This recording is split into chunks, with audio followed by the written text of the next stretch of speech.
What's the solution to this equation? X is equal to x divided by 5. Let's first multiply both sides of the equation by 5.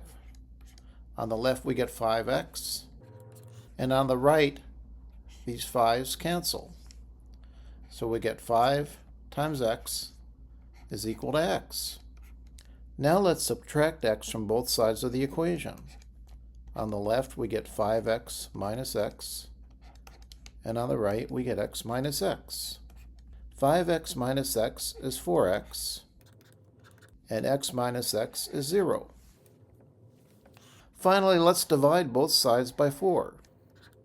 4x divided by 4 and 0 divided by 4. Once again, the 4's cancel, and we're left with x. And 0 divided by 4 is 0. So our solution is 0.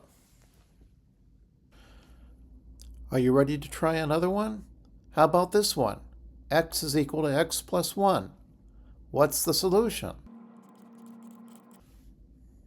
Let's subtract x from both sides of the equation. On the left we get x minus x, and on the right we get x plus 1 minus x. X minus x is equal to 0.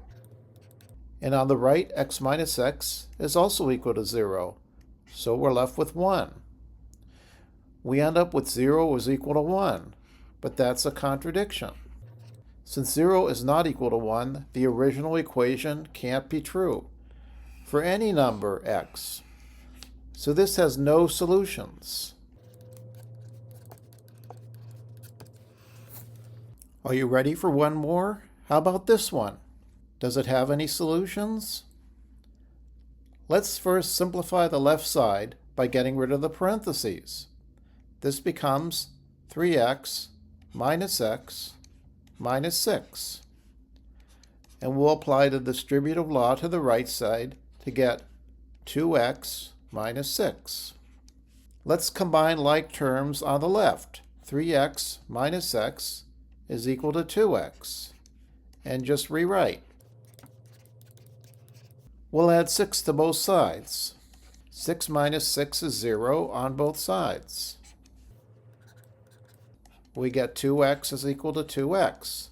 Let's subtract 2x from both sides. On the left we get 0, and on the right we get 0.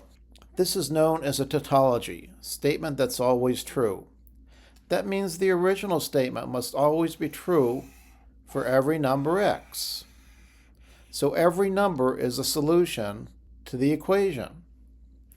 So there are infinitely many solutions. Now here's a challenge problem. Can you do this one? Leave your answer in the comments. 2x plus 4 is equal to 14. Does it have any solutions, and what are they? And once again, thanks for watching.